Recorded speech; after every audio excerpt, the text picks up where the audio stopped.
என்ன ஞாபகம் இருக்கா? காத்திருன்னு என்கிட்ட சொல்லிட்டு போயிட்டு இப்பதானே நீங்க வரீங்க. நான் வர்றதுக்குள்ள மனசை இன்னொருத்தருக்கு கொடுத்துட்டல்ல.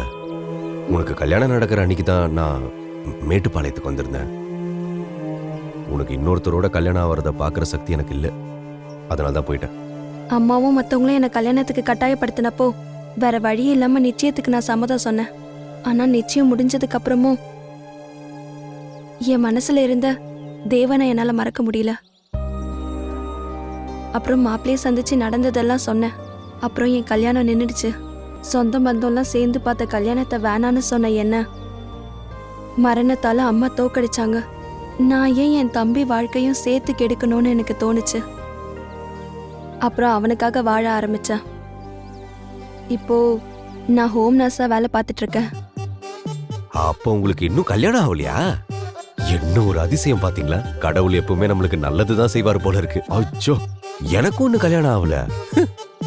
ஆனா இப்போ நான் இங்க வந்தது கல்யாணம் பண்ணிக்கதான். கல்யாணமா?